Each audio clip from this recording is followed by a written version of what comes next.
Herkese merhabalar, ben Huri. Huri Metek Mutfak'ta kanalıma mutfağıma hoş geldiniz. Sizlere pratik, lezzetli pazı tava tarifi hazırlıyorum. Hem ekonomik hem de gerçekten çok lezzetli. Mutlaka deneyin.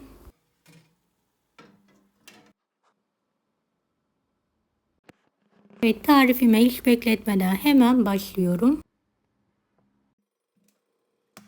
Bir yumurta, bir su bardağı sulu yoğurt kullanıyorum.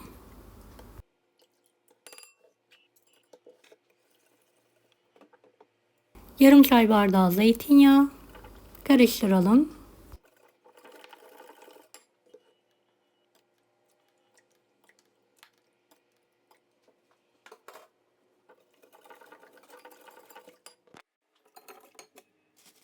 Dört yemek kaşığı mısır unu.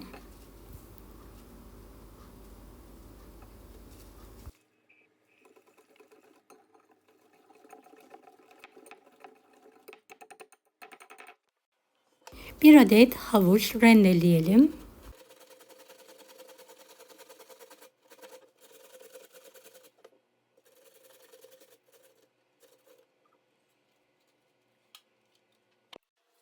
Evet, 3-4 dal taze soğan, bir tutam da maydanozu ince bir şekilde doğrayalım.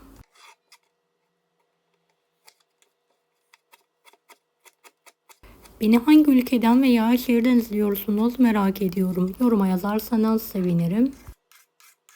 Tavanın üzerine ekleyelim. Bir kase dolusu haşlanmış paza ekliyorum. 1,5 tatlı kaşığı kadar tuz.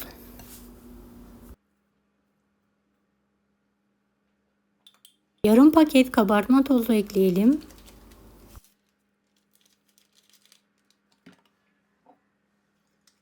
Şöyle bir yemek kaşığı kadar sirke.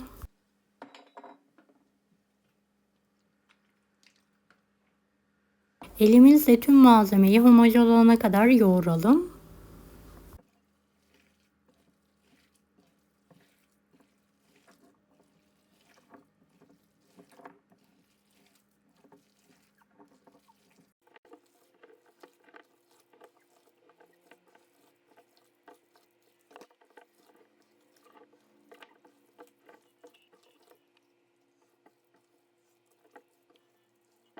Büyük bir tavayı her tarafını gelecek şekilde yağlayalım.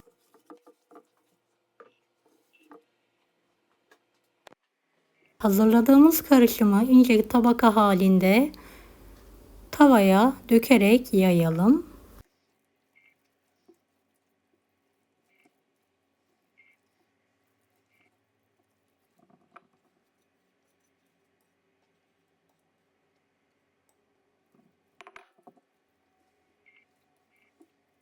Evet, üzerini en son düzeltiyorum.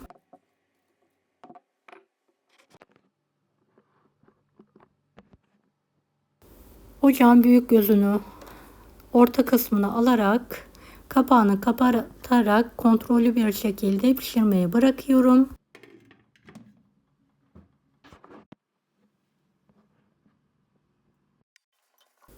Evet, kenarlarından şöyle bir yağ gezdiriyorum. Kapağı da mutlaka bir peçete yardımıyla siliyorum. Bir spatula yardımıyla kenarlarını kaldırarak tavayı sallıyorum. Bir kapak yardımıyla ters çevirelim. Tavaya tekrardan yağlayarak böreğimizi tavaya alalım. Evet, kısık ateşte kontrollü bir şekilde arkalı önlü nar gibi kızarıp kuruyana kadar pişirmeye bırakalım.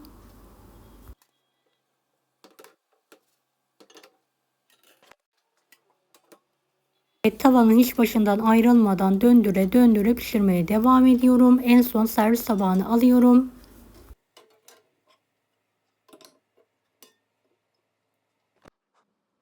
Mutlaka ilk sıcaklığın geçmesini bekleyelim.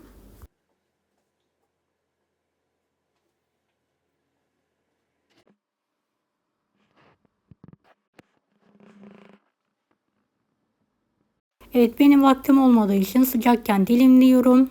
Sizler vaktiniz varsa mutlaka ılık veya soğuk olarak dilimleyin.